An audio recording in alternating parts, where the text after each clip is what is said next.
go-go music, right? You know, what you call it, like boots in the dry or some crap. Oh like man, you gonna say that on there? Hey, go hard, man. Yes, thank you, sir. Much respect. Go hard, man. Thank you. For all of 3 songs, and then after that, it's just like there's a limit to go though. Listen. I respect that the DC area loves go-go. I understand it. I'm not from here, so I get it. But as an outsider, it does sound like a pair of Timberlands and a dryer.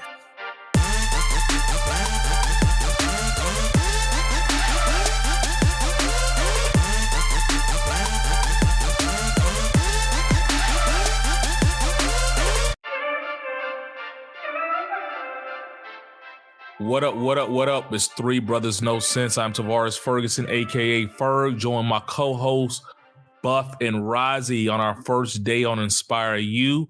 We got a special guest coming up. I'm going to let that be a little surprise for you guys later. But fellas, tell them what's on your mind.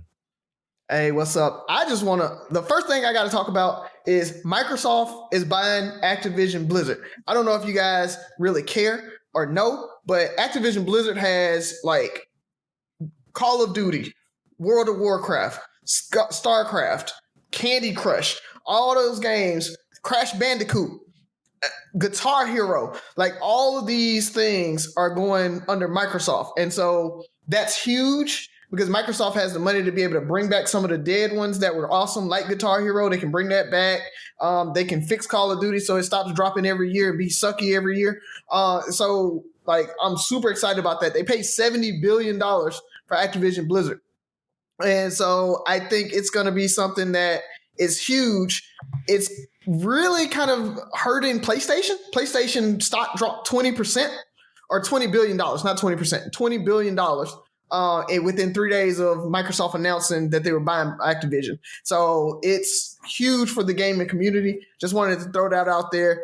I'm excited to kind of see how it shakes out, if they're going to keep everything exclusive to Microsoft with the Xbox, or are they going to keep it cross-platform, which most Call of Duties and things are. I think they want to chase the money, so they'll probably keep it cross-platform, but we'll see how it goes. But just wanted to throw that out there, man.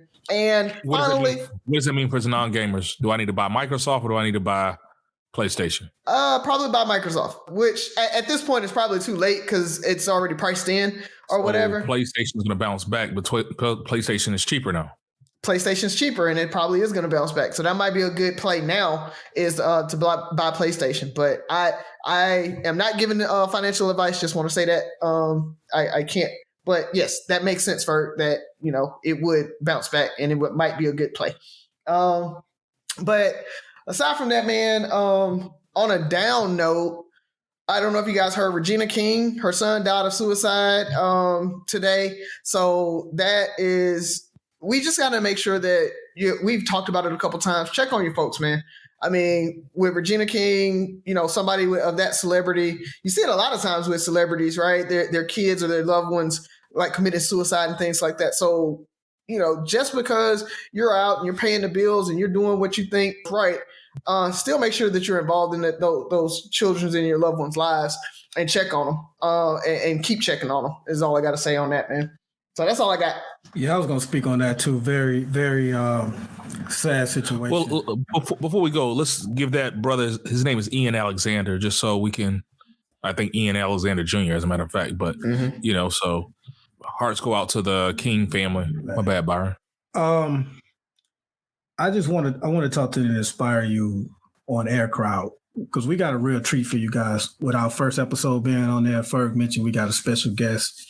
I don't know if it's a surprise because I plan on promoting it before Monday. So by now they probably know who the guest is, but if not, I'll leave that in suspense for you guys. But welcome to the show. We hope you enjoy it. Today's show is going to be a little different than it normally is, but you still should enjoy it. We have somebody on that has been requested by numerous media personalities and outlets, and we was the one to get him. So Eugene Goodman. Eugene Goodman. I can't hold it back. That is. There it is. Yeah. And you want to stick around, even if you sitting there like, who the hell is Eugene Goodman? First off, we'll remind you when you hear the show. Second, especially you guys on the Gulf Coast, You're going to want to hear a very, very, very controversial question and answer on who has the best seafood, Maryland or the Gulf Coast. You want to stick around for that and for nothing else, bro. I'm telling you right now. It got a little disrespectful. That's all I'm going to say. It got a little disrespectful. There's only one real answer. Welcome, Inspire You. We're excited to be on here. The new beat of the Bay.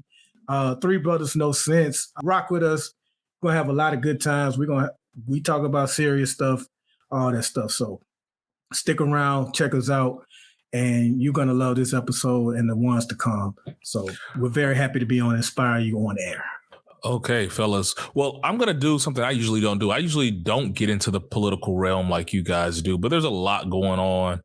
Most recently, and it's kind of perfect spot. You know, our last episode, go back and listen to our Inspire You listeners. Last episode was Hot Sauce in My Vag, but we talked about this a little bit. The voting bill. We're on the heels of that just doing what? Imploding. You know, and then we talked about that last week, and then to follow up and have Eugene Goodman on here this week, I think was a perfect sandwich for that question, right? But it happened like we thought it was gonna happen. Nothing happened. Absolutely nothing. Senator Sinema did get censured by the Democrats in Arizona. Just throwing that out there. Them Dems dimmed. They did exactly what we thought they were going to do. Also, another thing, we're coming off of MLK week or MLK Day, and Pulitzer Prize writer Nikole Hannah-Jones gave a very moving speech. You might know that name. She was the writer of Project 1619. Yeah. She gave a speech for MLK Day, and the thing about it is she had some backlash because people didn't want her to speak in the beginning. Well, this is not even backlash. They actually had opposition because they thought she was going to be, I guess, a little too much. And so got pushed from these people who are anti-critical race theory. So this woman took it upon herself and had a brilliant moment where she decided to recreate her speech. But she recreated her speech using the words and speeches from everybody's favorite civil rights leader, Martin Luther King, that they all know and love. The reason they were all there and celebrating, you know, Mr. I Have a Dream. That's why they were there, right?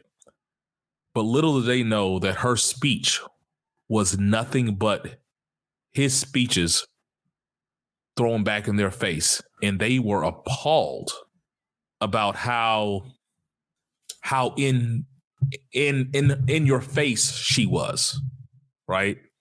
Little things she did. She made a few minor tweaks, like where he would say Negro, she would change to black just to not to give it away.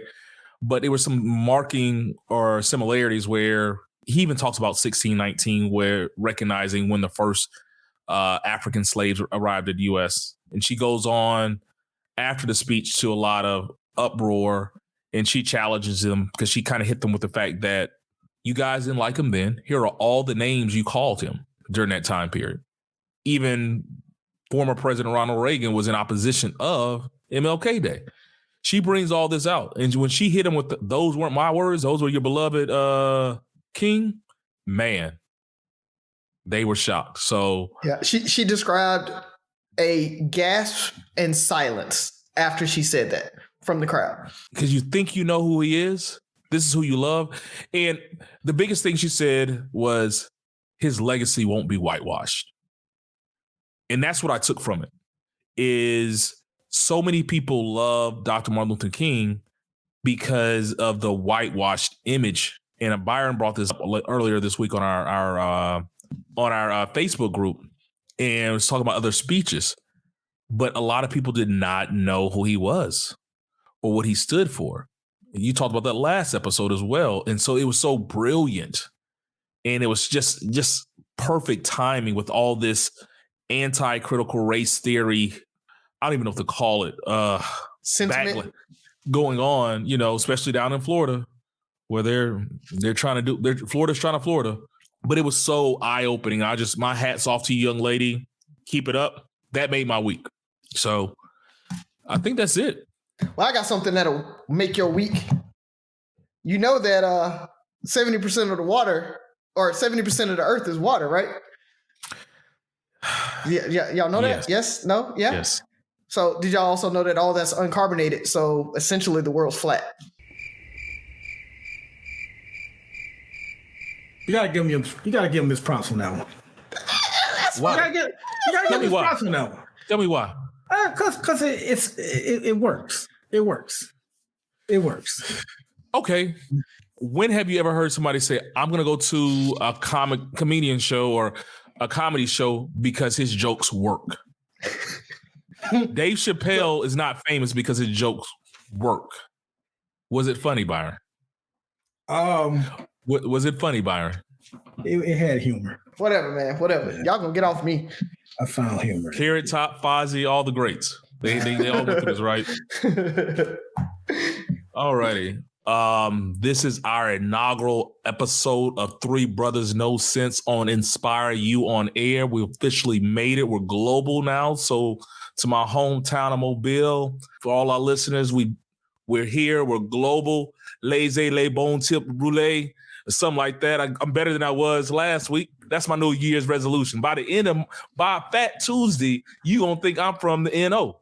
They're gonna think I'm from the Big Easy because I'm gonna have that accent and everything. I'm gonna have everything going on. But thank you guys for joining us.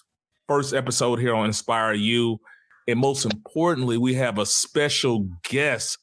We got a humble brag. I'm gonna send it over to my co-host Buff to introduce the young man that we have with us today and introduce himself as well. Buff, take it away. What up, Inspire You on Air, the new beat of the Bay. We appreciate you guys joining us, and to the people that's been rocking with us before we jumped on Inspire You, what up to y'all? Yo, we got a special guest on today, so the show is going to be a little different than it usually is. But real quick, I just want to introduce this dude. He's my coworker. Ellen DeGeneres couldn't get him. Gayle King couldn't get him. CNN, NBC, ABC, Jada Pinkett tweeted about this dude, and he deserved all the flowers he's gotten and more. Him and I, we joke a lot. If you ever seen Bad Boys, we like Marcus Brunette and Mike Lowry, the way we go at it each day. But on some real talk, when I'm serious with him, you know, from day one, I told him how much I appreciate what he did. He literally, I told you two brothers, I told the audience, I was on the Senate floor thinking that I was going to have my first shootout at work. And because of what he did, that did not have to occur. He is a real life hero. He saved politicians, he saved co-workers, he saved staffers. He did a whole lot, man. Yeah, he did. He is the real Time Person of the Year. We got brother Eugene Goodman, first interview ever since January 6th. Three brothers got him. Say what up to the people, Eugene. Good people. What's going on? Appreciate y'all for having me, man. Appreciate y'all, man. Yeah, man. Like, brother. When I listened to some of the people you turned down, and I forgot, somebody asked you, they was like, well, have you been on his show yet? And you was like, well, he hadn't asked me to. I'm like, I ain't asked you to. Look who you turned down. So because I know you, man, and I get to talk to you whenever I can, and the audience, they've heard my experience from January 6th. Just like when we had Harry Dunn on here, I'm going to step back. I'm going to let Ferg and Razi ask you a couple of questions. We don't want to keep you that long, but people want to hear from you, man. They want to know about you. These two brothers want to know about you. So absolutely. I'm about to step back.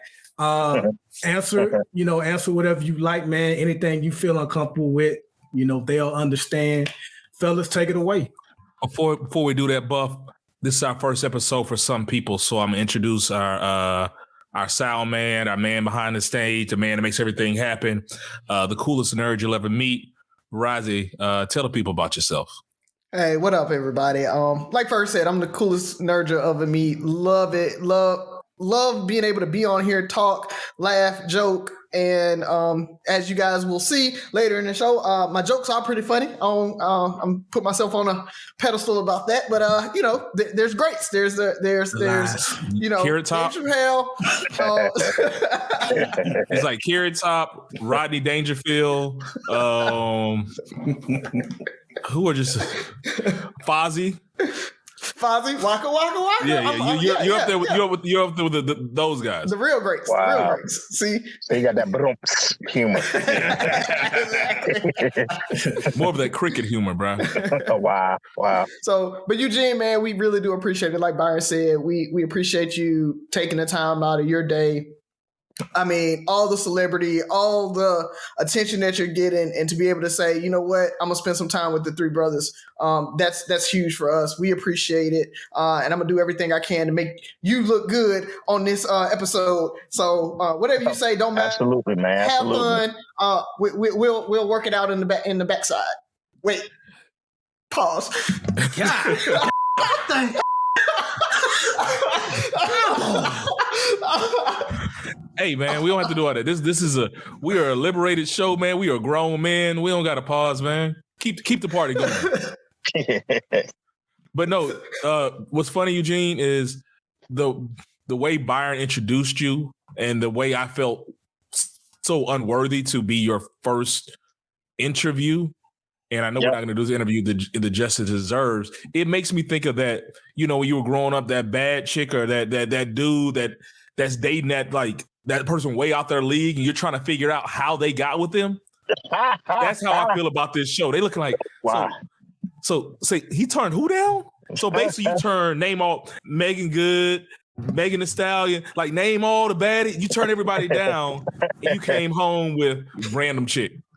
I wouldn't call y'all that. I play. In my opinion, I'm playing it safe. In my opinion, I'm not good with somebody I know, I trust. Okay. I mean, he ain't gonna put me out. I like to think he's not gonna put me out there like that, man. You know what I mean? So I don't know that dude like that, man. Yeah, nah. You know what I mean? So somebody I know and trust. So. You know what I mean? I've been in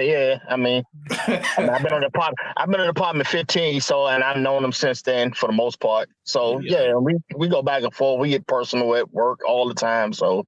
I mean, he know what it is with me, and I know what it is with him. So I feel safe here. I'm good here. You know what I mean? So real quick, Eugene, for the people who might not know, who might have been under a rock starting January 5th, 2021, how would they might have heard about you or know you? Explain in your words who you might be to them. Does that make sense? You know what? I keep asking myself that question every day. Like, who the hell am I?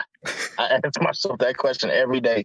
But like you said, in case you've been on the rock, the guy who everybody keeps saying saved the Senate. I'm the guy that was running up the stairs, in the halls, and I'm the guy that, my boy. Everybody calls me Gucci at work. That was inspired by Byron, because I brought out Kamala Harris at the inauguration, and and now they put me on the cover of Time magazine. So I'm that guy. Who all these humble flexes? One day when I get big, man. Again, I keep asking, who the hell am I, bro? Like, I don't. So when you talk about running up the stairs and all of that, like in your own words, I think everybody's kind of alluded to or tried to say what they thought you were thinking, but kind of tell the people, what were you thinking when you were running up the stairs and kind of leading that crowd? I was thinking, well, what people don't know is when I passed by Mitt Romney, I had come in the video, you could actually see if you look at the video when I'm passing Mitt Romney, if you look behind me, you can see another officer. So I had just come from the rotunda where other officers were.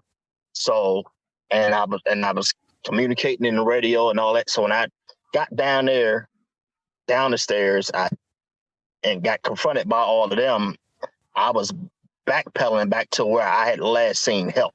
Mm-hmm. And they looked to be coming my way, but I wasn't sure. So, and by the time I got up the stairs, they were there. So, yeah, that's what I was doing. So I told Byron I was going to ask this question. So when you ran by Mitt Romney, everybody kind of hails that as you telling him, "Hey, you gotta go, move away." Did it ever cross your mind to be like, "Yeah, it's Mitt Romney. I think I'm just leave him there and like go do my thing"? No. No, it didn't. Like I said, when I got confronted, and I honestly I didn't know they had gotten that far up into the building. So when I got down the stairs, I actually came around the corner. When I passed Mitt Romney, I go down just before I go down the stairs, I look, and there are people outside that door. When you see me come up the stairs, and you see me look, before I had went down the stairs to look at the door, people were actually out there and standing around and all that kind of stuff. So I told them I think they're downstairs. So when I went down there and I get confronted by people, I'm like, oh hell, they're actually in the building. I honestly didn't know that they were that far in the building. So and then they locked eyes on me right away, and then just like that, I was in it. So it wasn't a matter of let me leave them alone or not. I feel like they would have followed me anyway. So that leads me to my question. Did a little research. So you're a veteran. You know, Razi and I served in the Army as well. And so thank you. Thank you for your service. You know, I always want to be able to tell people that. I always get it. I don't know how to say it back, you know, but it made me think. I was thinking about training when I was in Afghanistan and understanding situational awareness, right? Yeah. That's something that's instilled into you almost to a point where it's to a fault to this day where I don't feel comfortable in certain settings. Yeah. But I kept hearing people during and after saying what they would have done. Why didn't y'all do more? And for me, I always try to explain, you've never been in a situation where it can go from a mild setting to a full-blown riot or catastrophe in a matter of moments. Did any of that just cross your mind as like how quickly this could escalate? And did that remind you of any of your military training? Absolutely, it did. And I mean, if you ever been in the military and you ever deployed and done any sort of mission, you know that you can plan and do op orders and frags and fragos and your sand tables and all of that. And then when you do the mission, it just, at least all the countless raids and all that stuff I've been on, nothing ever went to plan, ever, like at all, ever. We end up having to sort of just wing it, you know what I mean, on the spot, and just, and it actually, it will work to our benefit. But I mean, and what that taught me to do more so than anything, especially being in the Army, was to think on the fly, just kind of just, think on the fly and I think my platoon sergeants and all that for me, because 2 years in, I made team leader. They just kind of threw me in it, you know what I mean? And said, figure it out, and it kind of gave me, and they said, because I was in the infantry, they was like, either my platoon sergeant, he would say, figure it out or die. That's what he would literally say. You know what I mean? And so, yeah. That's not a mantra. Yeah. But that's what it was, though. And then, it all came together in that moment. Obviously, I wasn't thinking about the military while I was in that moment. But, it definitely came together for me in that moment. Yeah. And even before that, because most people don't know that I was actually outside, too, for a little bit doing that. Even outside the fighting and all that kind of stuff. And, I don't know. I was just in go mode. You know what I mean? So de-escalation was big on your mind too, though, right? Safety and de-escalation. Yeah, safety, de-escalation de-escalation to a point. You know what I mean? Because there were a few of them that you had a few that were angry and screaming, and then you had the others that would, I'm here for you and this and that and the third. So you just kind of had to, it came back to what you were saying, situational awareness. Yeah. In any situation like that, you want to de-escalate, but at the same time, you want to survive first. You know what I mean? Yeah. So. Yeah. That's what's weird, because I kept hearing these stories, and especially in the climate we were in, where there's this cloud of, or image of trigger happy police officers, under what they would consider less stressful situations. And if one of those trigger happy officers would have been there that day and rounds would have went off, he would have got, how quickly this would have turned to a whole other story. Yeah, I think it would have gotten, it could have turned, because truthfully, I heard stories of people being armed. Some of those individuals being armed. I don't know for a fact. I don't know. I heard that there were actually officers that were a part of this riot group who were intermingling with them, and they themselves. So you never know. It could have easily been a bloodbath. So kudos to everybody there that showed a measure of restraint with regards to deadly force, because it could have been bad. Yeah, really, really bad. Man, I'm proud of you guys. I was so proud. We used to joke with Byron all the time about how cush his job was, and that we can never make that joke again. You know, I'm still Well, give it 2 years, and then you can start making them kind of jokes. Okay, as long as you give me grace. Like Byron, it's been 2 years. Eugene said that what have you done for me lately? Yeah. Give it a couple of years, and then you can start talking smack again. You know, be back to top flight. Yeah. Yeah. But we talk a lot about you, man. How are your loved ones and your? I know this affected the nation, so we always look at the macro, but the micro. How are the people around you? So my family's been supportive, definitely for the most part. I think my daughter, she's hilarious. It was that. I mean, all she said was, "I saw you on TV," and then she went right back to, "Okay, so I need these V-Bucks for Fortnite." You know what I mean? So, which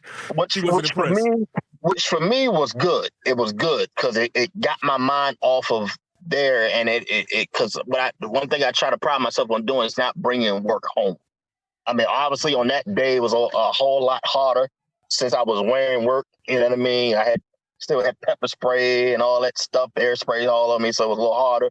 But what it was okay, you're home now. You can relax and go into daddy mode or whatever. You know what I mean? And which that was a great deal. That was a great deal, was the fact that home didn't change. You know what I mean? Yeah. So with that, how are you or the family handling like this new celebrity, right? You're Time Person of the Year in my eyes. You know, you made the cover of Time magazine. Like, how are you handling the celebrity that comes with that? I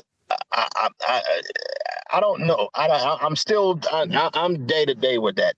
I have my ups and downs with the popularity. You know what I mean? Because I tell people that you have to take unfortunately, with the popularity, you have to take the bad with the good. Not too long ago, I was having lunch with Nancy Pelosi, Speaker Pelosi, and myself, Harry Dunn, and Officer Fanone. He's there. And he was telling me about some of his experiences he's had while he after the aftermath, and also why after all the interviews and all the things that he's done. And he's said he's out with his daughter, and he's had random people run up and throw drinks in his face and stuff like that. So I'm like, man, like I get people telling me you should embrace it. I say, yeah, but that means I got to embrace the negativity too, and that's something I don't want to do. You know what I mean? Like, I'm trying to steer clear. That's mostly why I haven't been doing any interviews or anything like that, because I just don't want any parts of the negativity. You know, like I'm out and about with my child, and somebody walks up with me, some politically driven person walks up to me and throws a drink in my face. I'm a fight. And what's the narrative then? You know what I mean? Herald officer disgrace himself. Yeah, you know, so nah, you know. I pray for that. You know, they want to be famous, man, and it's different. It's different if you go out and you seek that life. Yeah. You know, you essentially became an overnight celebrity. Yeah. Shout out to Twister. Yeah. And now that's something you're going to be in the history books, man. I just they're going to be talking about. If they don't talk about this, which actually, that's a whole other conversation. Depends on who's writing the history book. I'll just say it like that. Don't want to go down the rabbit hole. Yeah. February. Well, they might not talk about it in Florida. Put it that way. Yeah. But it's funny. I was on Twitter, and people start sending all these tweets. Happy Eugene Goodman Day. I'm like, wow, that's just a little too much. That's too much for the anniversary. I'm just like, yeah, that's way too much. Oh, get ready. You're gonna trend every year. Just be ready for that part of it. So yeah. It's especially every 4 years when they do when they do the electoral count, that's yeah, definitely. Mm-hmm. You ready? You think I put like one of those bronze statues of you in front of the Capitol building? Like, man, God, nah, those stairs should be named after him though. Stairs should be named after him though, for sure. Oh, like that hallway right there, that little hallway. Yeah. I don't need no statues though. That's just one more thing for a bird to prop up and take a dump on. I don't need that. Only you would think of that. That's what I'm just saying. Hey, another humble flex. Have any of you ever thought about what would happen if you had a statue of yourself? Because obviously he already had this in his mind. It's like if I had a statue, one thing that's never crossed my mind is me having a statue of me. We know what pose his would be. It would be with the cover of yeah, little and a lot of people have been eating off you too without your consent, man. Like, I know a whole lot comic of people. books, trading cards, and all kind of things, man. So is that frustrating for you? Sweatshirts and stuff and paintings and all that stuff. And I'm just like, wow, okay. I actually saw a guy with a sweatshirt and I tried to buy one. He tried to charge. So I said, Dad, this dude gonna charge me for my own face. That's funny. That's funny. But I actually bought one. I respected the hustle and I bought one. I said, I respect your hustle. Here you go. You know me. Everybody gotta eat. Here you go. Well, if you willing, we are more than happy to put one up on the Three Brothers No Sense website, threebrothersnosense.com. We can work that out again on the back end. We'll talk about that. Yeah. All right. Well, look, man, we promise not to keep you too long, man. I know you just coming from getting some crab cakes. Yeah. Didn't tell you, boy, about that. But that's cool. Just like you go to Luke's Lobster sometime, it don't say nothing. But that's cool too. Wow. Okay. Wow. Speaking of that real quick, that was one of my final questions. You're talking about these crab cakes. You guys are, you're on the East Coast. And we opened up the show talking about Mardi Gras and the Dirty South. Here we go. So, real quick question, and I feel like I know you now, so I think you're gonna have the right answer. Who has better seafood? This is a gotcha question, Gene. You said what now? Who has better seafood? That the Baltimore stuff or the New Orleans? Oh, Maryland all day. Sorry. No, you didn't hear the question, Eugene. I said, who has perfectly. No, Eugene, listen. You said Baltimore stuff? You know how to stop democracy. I'm asking a real question here. You said Baltimore stuff? Yes, the best seafood is going to be anywhere in the vicinity of the Chesapeake Bay. That's just my answer. I'm sticking with it. That's it. And that's why birds will be pooping on your statue. You don't know better. You don't know better. I'm sorry. That's just it. Like when I go anywhere to a restaurant out here, Maryland style, the first thing I want to do is slap the hell out of the waiter. I'm like, no, don't do that to us. Don't do that.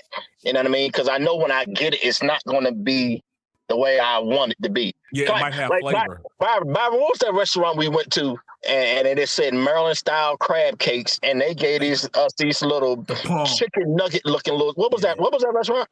The Palm. Man, you want to talk about upset, bro? Okay, y'all got crab cakes. Outside of crab cakes, what are we talking about? Oh, we're talking about seafood. Period. Seafood. Period. We got crabs. We got fish. We got nope. Yes. See, nope. Sorry. I'm gonna weigh in on this. I do think Maryland has the better. I got in trouble for this one time on the other podcast I do with Frank. Maryland has crab cakes. They got that. I think the Gulf Coast, down south, Mobile, New Orleans, they got you on the shrimp. Anything like that, shrimp, etouffee, Creole, all that good stuff. If we get specific in how it's prepared and all of that, and the seasonings and the Creole, I'll give y'all that. Okay. I mean, I got your own little twist, but I think it's when it comes to that kind of stuff, it's about personal preference and stuff like that. But if I can, just a right or wrong here. Old Bay don't go on everything. Old Bay doesn't go on everything. That's the problem right there, Buff. Everything outside the crab cake tastes the same. You're gonna throw Old Bay on everything. Yeah, like okay. Frank's Red Hot of the Northeast. Well, now we got Old Bay hot sauce now. So now that's going. Why? That's going on everything. Why? Well, nice of y'all to catch up because we got Louisiana Purchase. So nice of y'all to catch up. You know what I mean? Right. All right. I put Frank's listen, man. The reason why I give you so much praise real quick, man, is because on that day, on January 6th, remember we came back in session that night after all that craziness that took place. And the original comments for like the first 2 or 3 days, they was going in on Eugene. Like everybody remembers all the praise he's gotten now. But at first, people were saying like I remember telling him at one point, I was like, dog, don't even get on social media right now, because they was going in like people think they can say whatever they want to about you, and they were, and then all of a sudden, I don't know if it was the Jada Pinkett tweet or some kind of way, the narrative finally changed to what it. It was the whatever the dude name that actually recorded me. He's the one that posted. The guy from Igor whatever his name is. He right is the one that actually came out and said, well, now when I look at the actual video, I see him looking. I don't even remember seeing him, actually. I mean, I had so many people around me. It was just a matter of just trying to be safe. And, I don't even remember seeing him, actually. And that's why I don't hesitate to give you your praise, because I remember those first few days. And I also, like, you probably don't remember this, but when you ran from telling Romney to go the other way, I was one of the people outside that door. I was telling them we need to lock down, and seeing the seriousness, and I guess you can even say the panic on your face, or they're in the building, was what helped convince the right people that we do need to lock down right now. And you're right, when you see that video, you look back and it's like we were finally gone. We had finally hit the lockdown mode. So much props to you, man. This brother gets full hugs, not even church hugs. He gets like real hugs from Rosario Dawson now.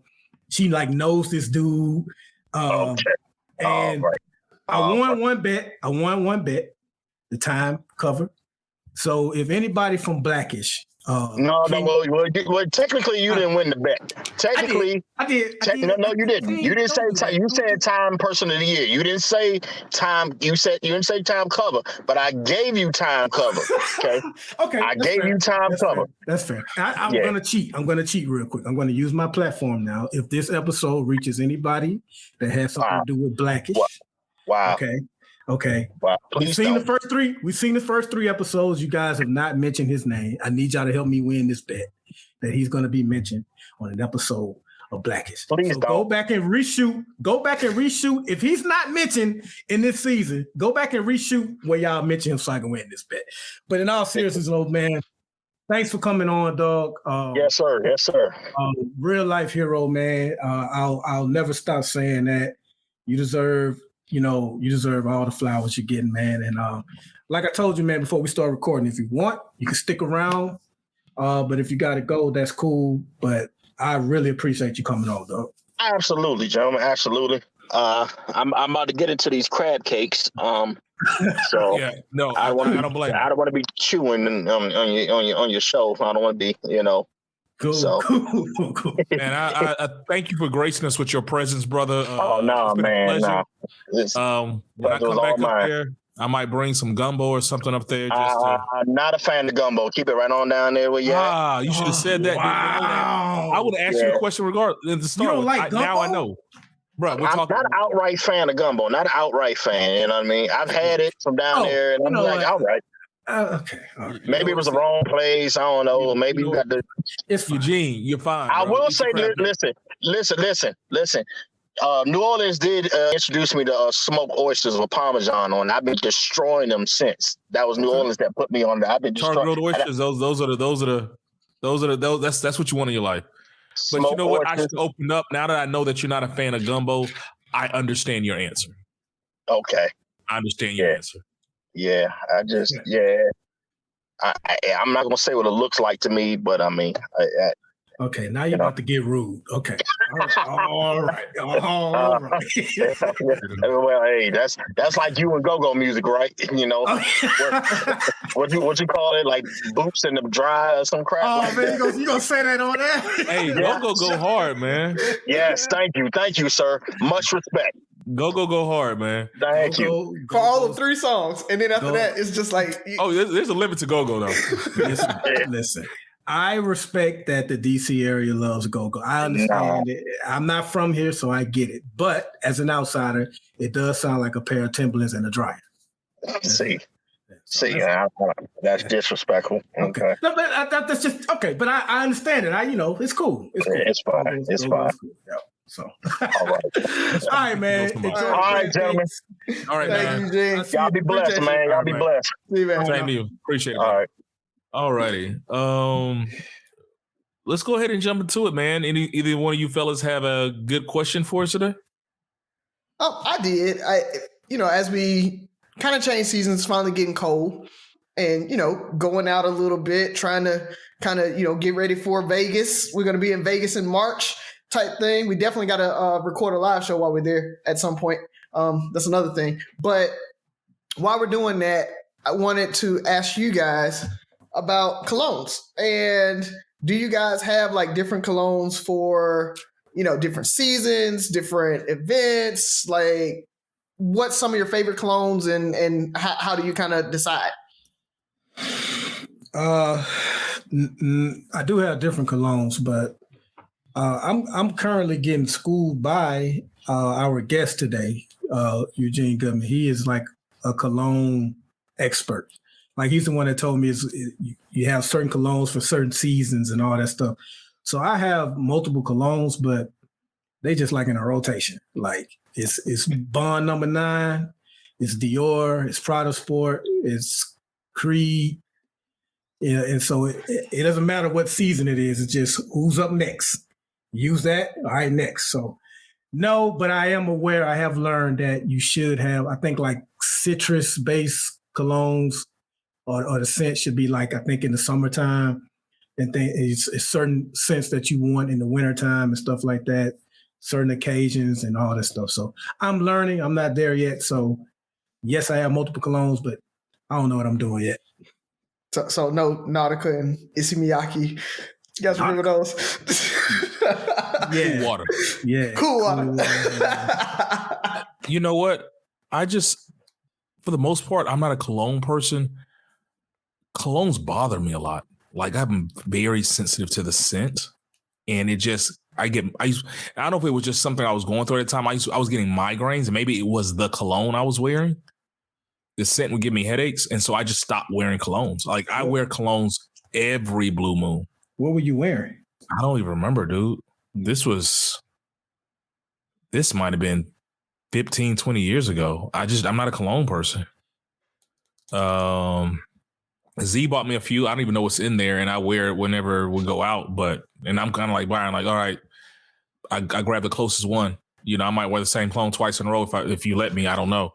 But I've never been a cologne person, so maybe I need to reevaluate as I step my game up, as I continue to enter in adulthood. Because when I do wear it, she does like it, and it's for her, not me. So I'm gonna take her out tonight, and I'm gonna throw on some cologne. I don't know what I got in there though. So I'm kind of the same way. I have some Creed. I have some Polo Sport because, like you said, which Creed you got? Yeah, the Aventus. Okay. Yeah. So I do usually like a Polo Sport in the summer if I am going to put some cologne on, and then I'll do the Creed, kind of more towards the winter time, just kind of doing that seasonal type smell. But somebody was once telling me that, it's good to be consistent with your cologne and not jump around in colognes, because what happens is it creates almost like a brand, so that people like smell you coming down and be like, oh, that's Byron. And they start associating you with that smell. And so truthfully, I don't do colognes often, but Sophie or Haley got me into the Bath and Body Works graphite or Bed Bath and Beyond. I don't know which one it's from, but it's like the lotions that are scented. So I do that every day, actually. So I think that's more so becoming my kind of brand of cologne or smell is from that. And so it's not as strong. So that might be something you can look at, Ferg. It's something where it's not as strong. It's not a cologne. So it's not like wafting up in your nose or whatever. But if you reach out your arm or something like that, folks can smell it. So you get a little bit of that cologne feel, but it's not as overpowering as having on a cologne. Yeah. You know what? And I think what it was when I was on my Hotep stage back in the day, and I got into like essential oils and Shea butter. Like I'd rather smell like shea butter than cool water. You know what I'm saying? Because everybody was doing that. So, and I just really got away from it, and I was having really bad migraines, and I don't know if it was just maybe it's just it was a time period, and it just wasn't working, and it doesn't take me much to just turn something off because I was never really into colognes like that anyway, because that's what the rich people had, and I didn't have money like that. So, but we gotta ask the ladies. The ladies definitely love it, right? I mean, it's big for them, and maybe that's another reason why we don't wear it as much, right? Like we got ladies, so you don't really gotta. I mean, you ain't got. Byron wear it all the time. Good. Byron got on cologne right now. I mean, but he be around Rosario Dawson, so you know. Yeah, I work at the Capitol. So. Yeah, and you know, but I think it's your job too. So a lot of times, I think it's because what I did, like I can't wear it to the hospitals. Being in sales and stuff like that, you just really, when you're in confined spaces, you always have to be aware that other people have allergies. So my jobs really frown on us wearing cologne. A lot of sales jobs, you just can't wear it. And I've been in sales pretty much since I've graduated. I've been in sales since I graduated college. I never thought about that, but that makes sense though. Yeah, because think about it, you can't really wear cologne at the bank like that. They don't want you wearing that. You know. Yeah, you got to think. Yeah, all your tellers, everybody got on a different scent, and it's all wafting around in there. Yeah. Yeah, because a good scent. Speaking of, because back in my day, I bring that because like you were saying, branded scents and stuff like that. But my pheromone was way back in the day was that Love Spell. But you put on Love Spell, I gotta holler at her. Coming around the corner because you brought up Bed Bath & Beyond or Bath and Body Works and whatever. Yeah, try the graphite though. It smells really, really good. Z found something she likes on me. I'm gonna put on something tonight. I just don't know what it is. I'll let it know what it is. Wow. That was a unique question. I didn't see that coming, Razi. Yeah. All right, Buff, you got one for us, or you want me to go? I have one, and I don't know how we're doing on time, but actually, it's a question that doesn't require me to answer. It's really for you two guys to answer. That's cheating. I don't want that question. So what's up? It's in the rotation. It's in the rotation. Razi. What you got? So a long time ago, Ferg, I think it was the first season. By the way, Inspire You on air. We're on our fourth season of Three Brothers No Sense. I think it was on the first season, man. You once said that cheating affects the entire family. I don't know if you remember that. So I wanted you to, and I think Razi will co-sign. So, and it wasn't the topic at the time. It was like in the flow of the answer.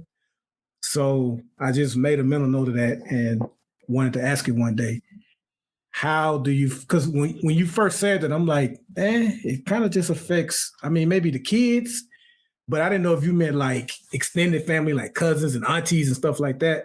So I was like, I can see where it affects the young kids, but beyond that, I don't see why a married couple's infidelity would affect anyone outside of the house. So if that's what you meant, kindly explain upon that. And Razio, if you agree with it, do the same. Oh, so you do have to answer because we need to see you agree, disagree, or your thoughts on it too. So yeah, you get a chance on that. Yeah, I don't remember the comment. And it might have been in one of our drunken stupors. It might have been instead, but I get it. So for me, initially, my initial thought is it affects that immediate household. You know, I think about so many, what it teaches other people. You know, it's so many parts to it. Like as a young man, if you grew up and you know that your dad cheated on your mom, or you normalize cheating, or that your mom stayed with him after that. You normalize cheating. You expect that to be kind of something that happens. Men cheat on women. That's what you do. You know, like we're men. We have there's so many cliches on what's so sad is that supports cheating. We downplay it, right? Yeah. And not just from a young man, but look at the daughters who see their dad cheating. And so they walk into it like it's okay.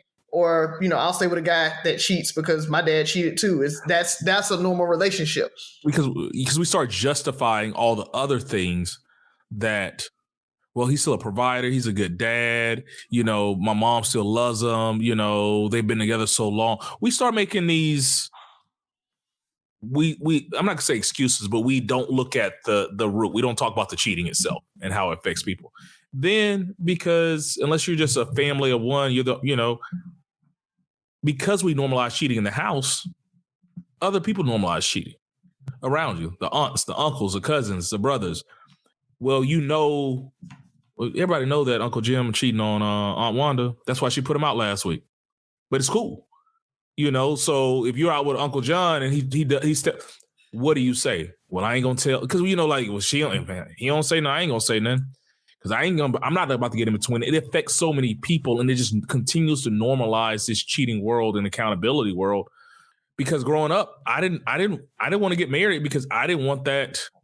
I don't want to be put in a situation where if I wasn't strong enough to be faithful, where I started playing into this effect that it had on others. I didn't want to be a cog in this wheel that is a lot of the toxic, and I'll just speak personally, toxic Black relationships I've seen. I grew up with my uncles telling me I should have multiple girlfriends. So I grew up with girls wanting to be in a monogamous relationship, but kind of expecting, guys to kind of step out a little bit. I mean, they just, making excuses for our misbehaviors, which also taught them how to, they might not cheat, but they would react in other negative ways. So we're just building this whole thing. Well, let's say the average Black woman is not cheating, but how is she reacting? There is some kind of backlash. There's some kind of get back. If either she's vindictive, she's hurt, she's guarded, it affects everybody. And I know people that just I know women that just never want to trust a man because that father they looked up to, that uncle they looked up to, that relationship they looked up to, they found out this dude got a mistress on the other side of town.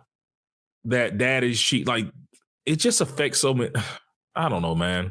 And just all that, I agree with all that. But you also, carrying a secret is a weight, right? And like you talked about, aunts, uncles, everybody else, the cousins see Uncle John cheating, but they're not going to tell.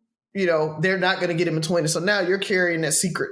You're tiptoeing around it. You're trying to figure out, who's he bringing and how are we going to interact with the other chick or whatever when he brings her around, because he's probably going to bring her around depending on how open he is with that cheating and everything. That is what I mean when I agree with that whole, it affects everybody. Everybody's involved with that other relationship, right?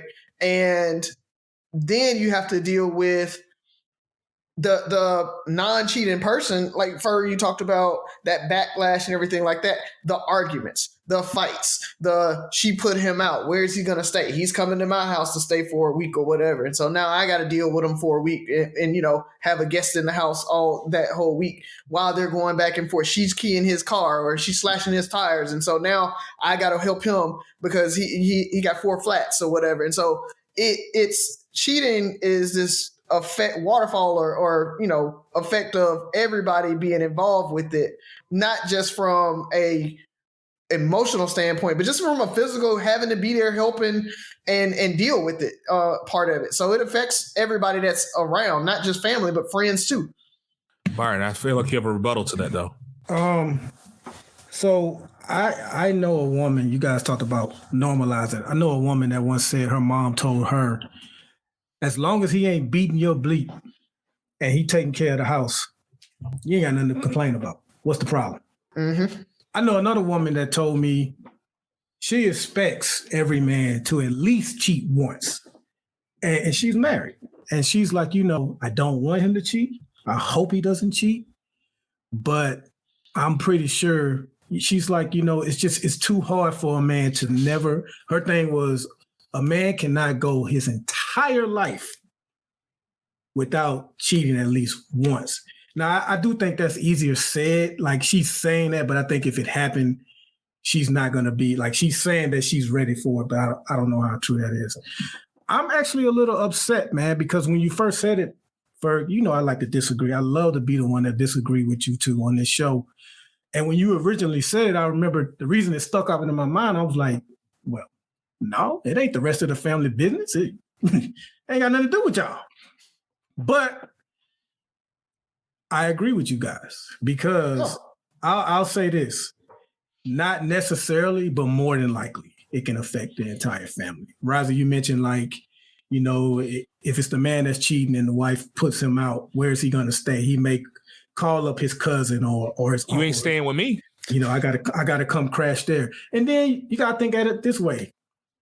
You cheat, you guys wind up getting a divorce or whatever, and you're a family that gets together every Thanksgiving or whatever like that, and you're used to, like I'm used to Sabrina and Ferg. Now I gotta get used to Ferg and some other chick. You know, I'm used to Razi and Jason. Like, you gotta make sure you vibe with this new person you're bringing. Or what's even worse, think about my situation where my family was still inviting Allison.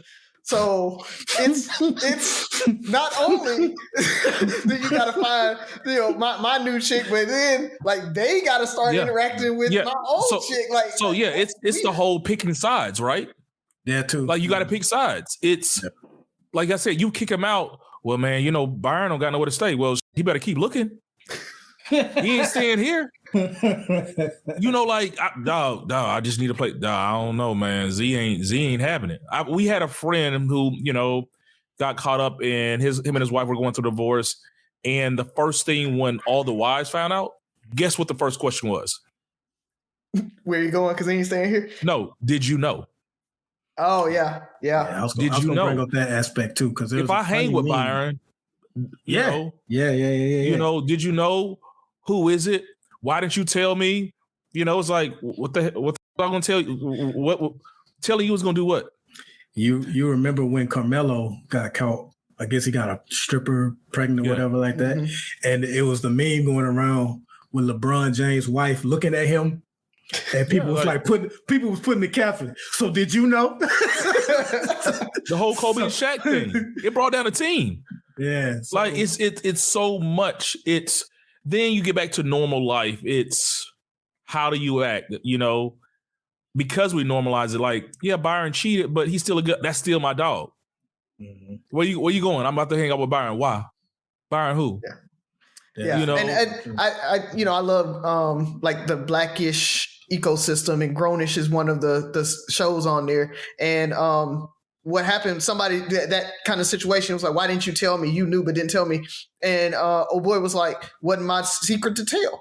And I think that's, you know, what you have to kind of, with your wife and everything, that's why you have to be, you're like, that's not my secret to tell. Like, I'm not going to tell you if one of my homeboys is cheating because that's not my secret to tell. Yeah. Like, because it doesn't affect you, babe. I'm sorry. It don't affect you. I don't need to be gossiping about my homeboy to you. And I know y'all get on me all the time, and a lot of but we normalize cheating because I think it's the norm, honestly. Let's be honest. For me, that's my honesty. That's my truth. I feel like cheating is the norm for a lot of people. And so Black men don't cheat. That's not the norm. Black men don't cheat. Monogamy isn't natural.